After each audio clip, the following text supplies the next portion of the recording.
Welcome to this program in the Our Finger Lakes History series.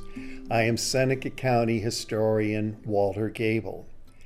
The topic of this program is titled Before White Settlement in the Finger Lakes. So I'm going to be dealing with this region prior to settlement by European Americans or whites.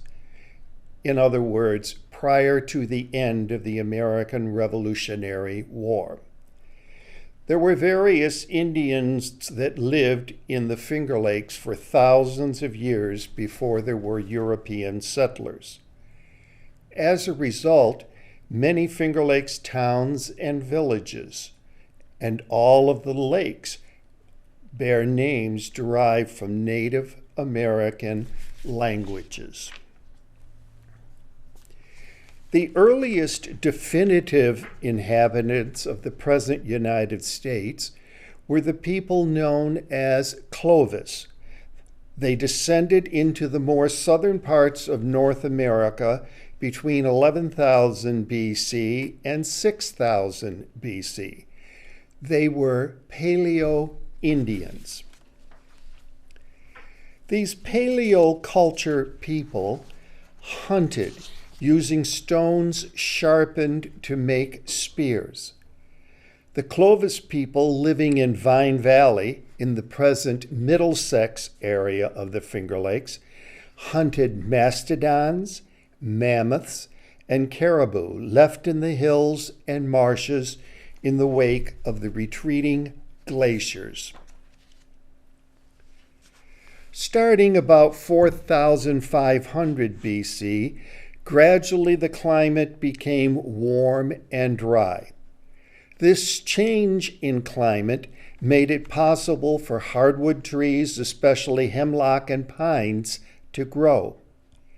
This upper left map suggests that people groups were on the move throughout what is today Canada.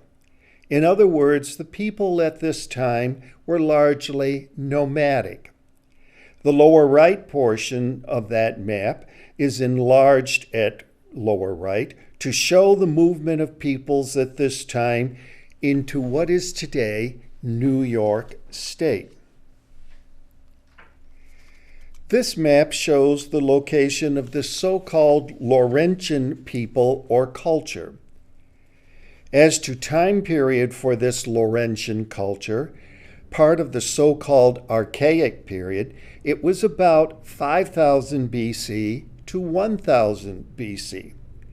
In our Finger Lakes region, the Laurentian culture or people consisted of the LaMotta, the Brewerton, and the Frontenac. Shown at left are some of the spear points that archaeologists have found, so we know that they were hunters using spears. One of the Laurentian people in our Finger Lakes area were the LaMotta. LaMotta Lake is in western Schuyler County, as you see on the map at left.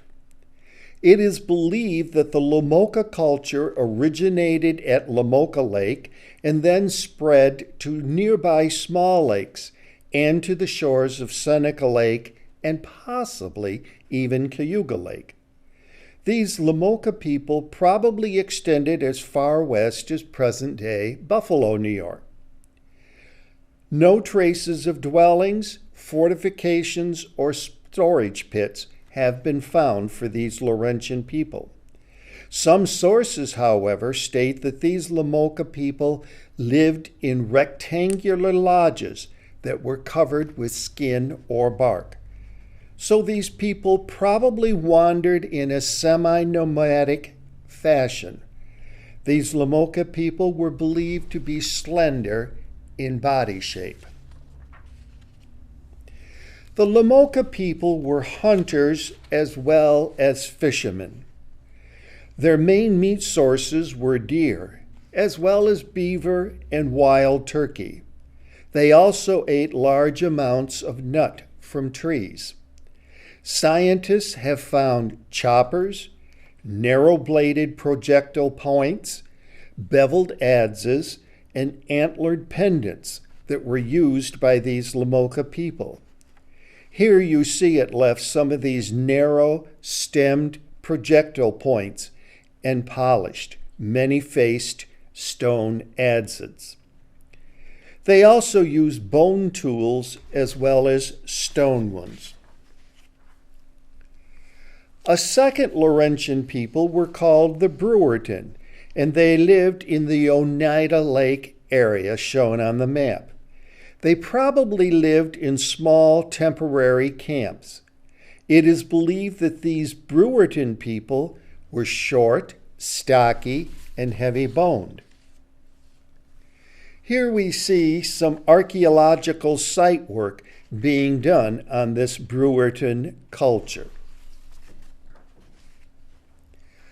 A third Laurentian people were located on Frontenac Island.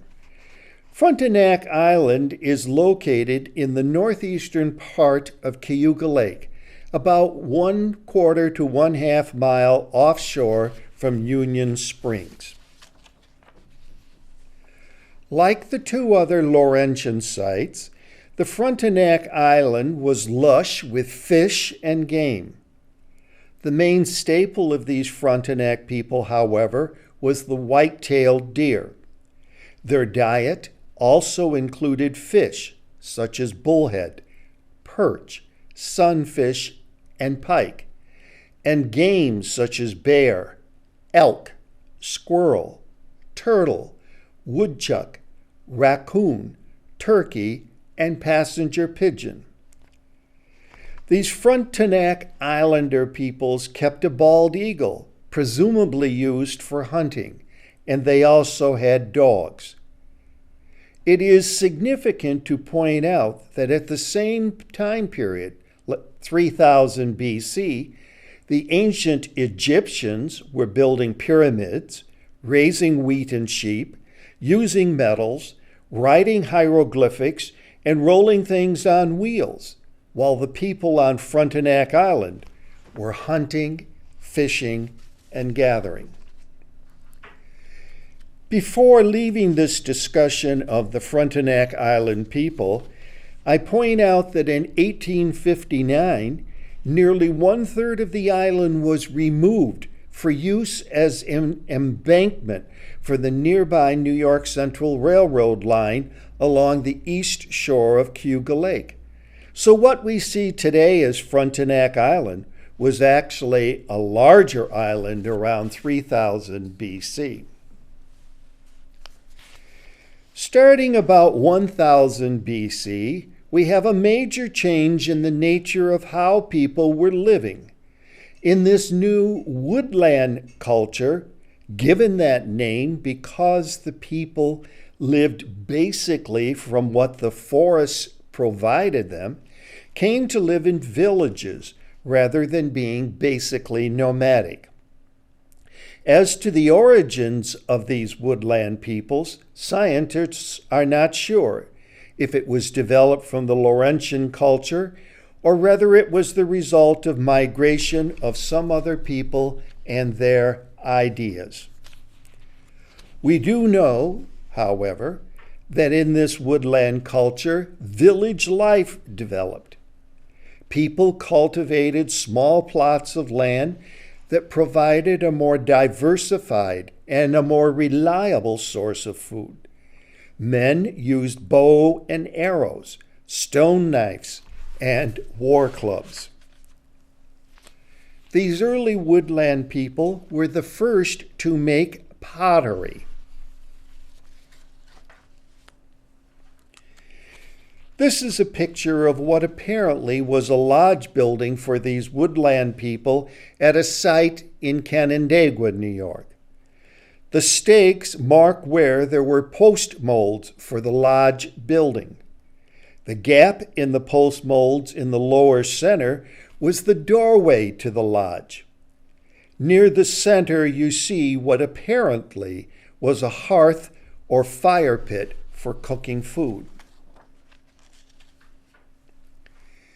In the late woodland culture, we have in central and western New York an Indian group known as the Owasco.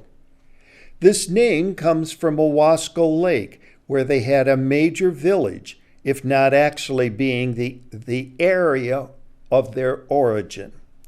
Many scientists believe that the Iroquois emerged out of these Owasco Indians.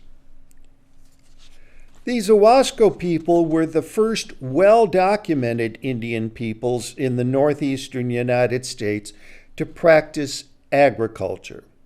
This was a very significant development, especially in that it enabled a larger number of people to live together in one place. These Owasco Indian people were still extensively, however, hunters and fishermen. They developed more sophisticated stone weaponry, such as sharper stone points.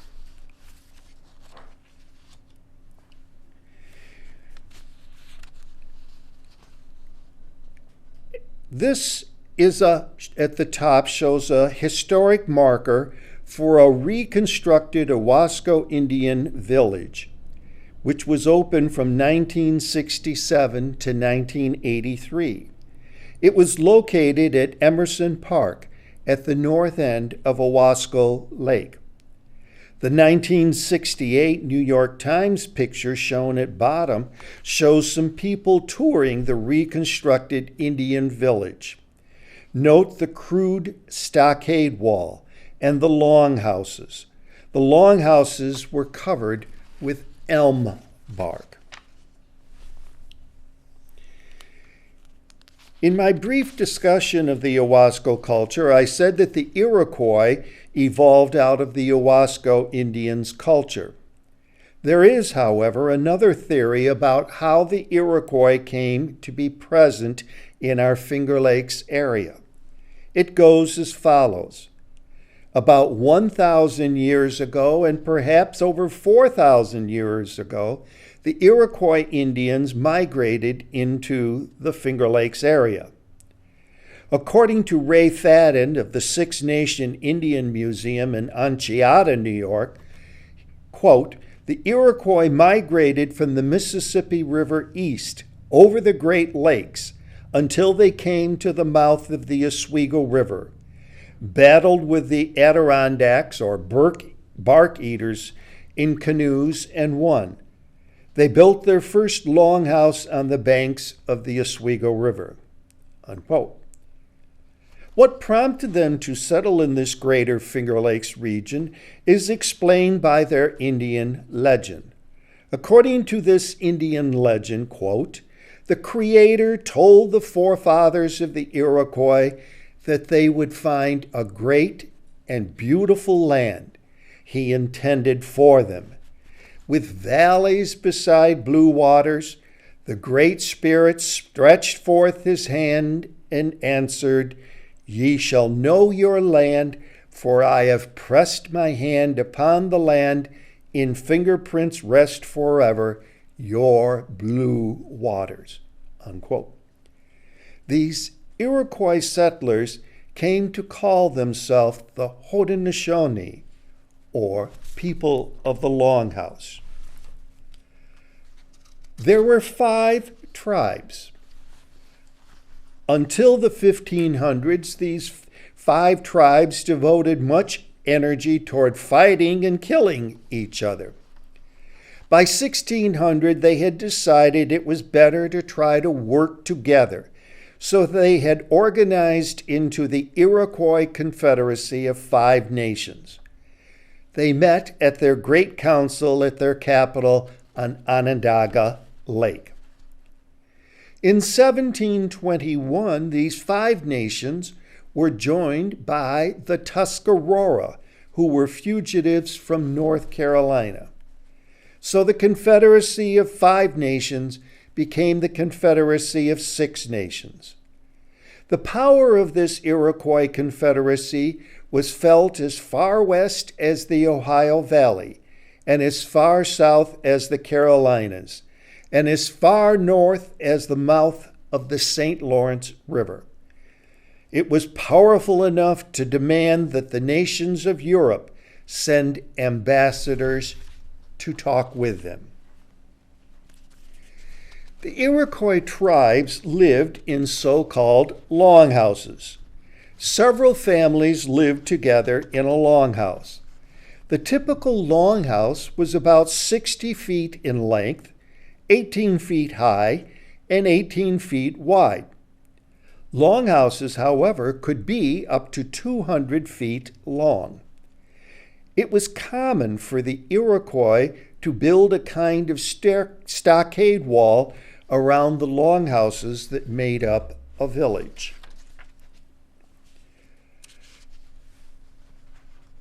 In this, you get an idea of what the interior of a longhouse was like. This is a reconstruction. In the center, you see cooking areas with openings in the roof above to let out the smoke. On either side of the wide center aisle were bench-like areas near the ground. It was on these bench-like places that the various families of the longhouse lived. You will also note that there were storage lofts above these bench areas. The Iroquois were hunters and fishermen, as well as growing what became known as the Three Sisters: corn, beans, and squash. These three sisters were known as Johaiko, meaning life supporters. They also had fruit orchards and made use of maple sugar, and they drank hemlock tea. They also grew tobacco, which had much value for smoking in general and religious rites. It is wrong to think of the Iroquois as uncivilized. They actually developed many important items that greatly enhanced their lives. They made birch bark canoes. They made wooden bowls. They made wooden baby carriers. And yes, they invented the game of lacrosse, largely as we know it today. Shown here is some wampum. What is wampum? Most simply stated, wampum are beads made from various white and purple mollusk shells, which were and are still used by various native nations throughout northeastern America for ornamental or ceremonial use. Contrary to misconceptions, wampum was not Indian money. Wampum clearly had value as a trade item between the various native peoples before European settlers.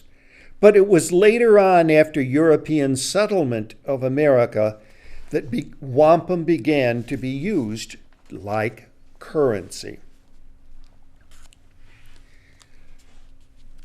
Our first Europeans or whites that we know to have come into the Finger Lakes were French Jesuit missionaries starting in 1656.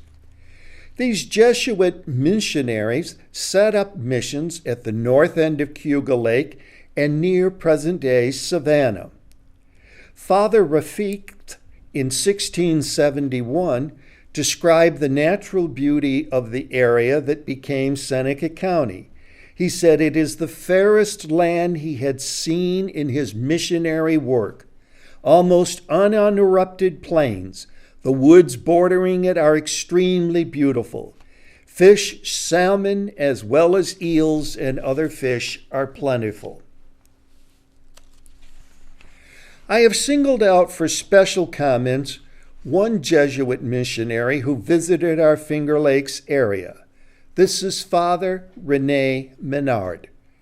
Father Rene Menard made several missionary trips among Indians in present central and western New York and the Great Lakes. When a new steel bridge was built in 1933 for vehicles traveling on US 20 and New York 5 over the Cayuga Outlet, the bridge known locally by people as the Free Bridge was formally named the Rene Menard Memorial Bridge.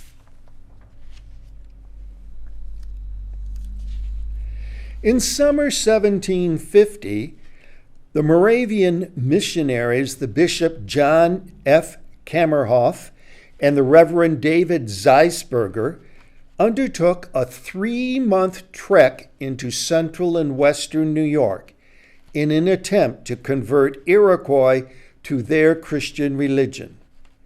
After being feted by the Onondagas as they journey west to the Cayugas and the Senecas, they visited the Cayuga village near present-day Union Springs. They then moved on to the Seneca village of Ganashtage, White Springs, near present Geneva. Bishop Kammerhoff described this Seneca village at White Springs as follows, quote, "About 4 miles from the lake, we came into the neighborhood of the site of the old city of Ganashtage, which is said to have been very large. It is a very beautiful tract of land, with good springs of fresh water. It lies so high that we could see from here to Gajuka, about 50 miles distant," unquote. These two Moravian missionaries went as far south as Shamokin Dam, Pennsylvania, so that their entire journey round trip was about 1,600 miles. Their 3 months' journey was full of many scary incidents. Their journey proved to be too much for young Bishop Kammerhoff, to the point that he died at the age of 29.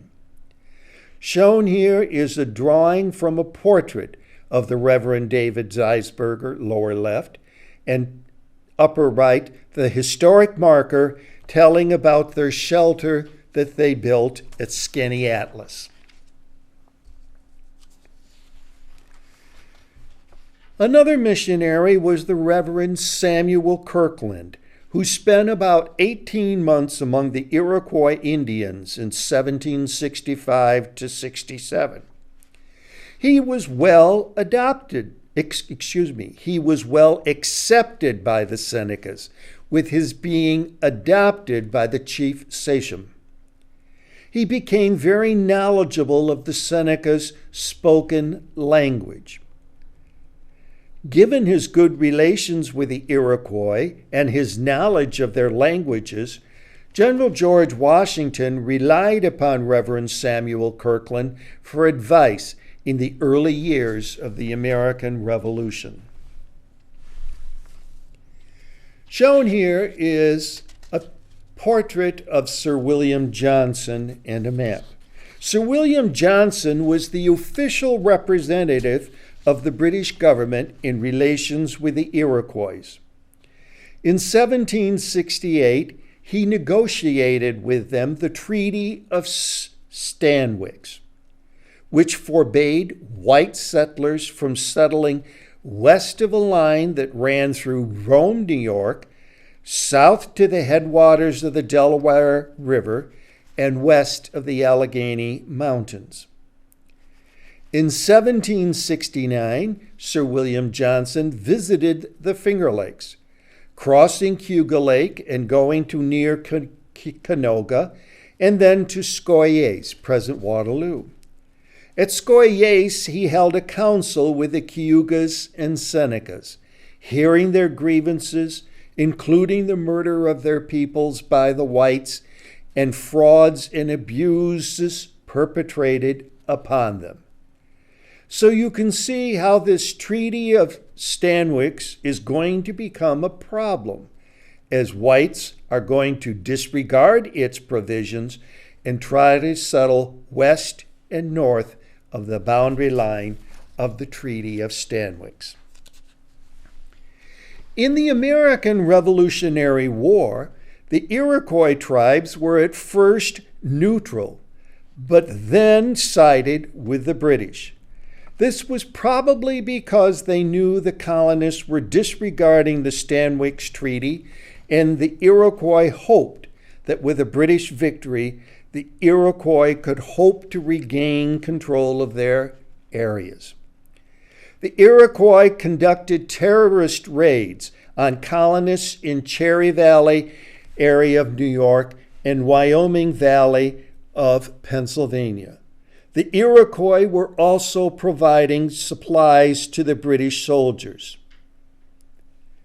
As a result, General George Washington ordered General John Sullivan, along with General James Clinton, and about 4,400 Continental troops to implement a scorched earth policy of destruction of Iroquois villages in the Greater Finger Lakes region. In the map that is shown on this next frame, you see the route of the Sullivan expedition as it becomes known, coming up through Pennsylvania to the Elmira area where they defeated a group of Iroquois warriors in the Battle of Newtown, and then they proceed north up through the Finger Lakes in the routes that are shown on this map. Throughout the Finger Lakes, you will see historic markers of two types. One of these is a stone marker, such as what is shown here. The other type is the blue background, yellow printed metal historic markers standing on a pole. The Sullivan expedition was a brutally successful effort to wipe out the ability of the Iroquois, especially the Senecas, to continue to provide food aid and so on to the British in the American Revolutionary War. It is easy for many using today's values to look upon the Sullivan expedition almost rightfully as largely an act of genocide. For what I am talking about in this program, the key thing to say about this Sullivan expedition is that the soldiers on the expedition saw the natural beauty of the Finger Lakes area, realized that the Iroquois had managed to develop quite a thriving agricultural economy in the area, and these soldiers could do the same thing in this area after the Revolutionary War. In other words, the Sullivan expedition will lead to fairly extensive European American or white settlement of the Finger Lakes after the colonists' victory in the Revolutionary War. The Finger Lakes area that had been the homeland of many peoples, including most recently the Iroquois, was going to change very much in the years following the American Revolution. I hope you have enjoyed this piece that is part of our Finger Lakes history.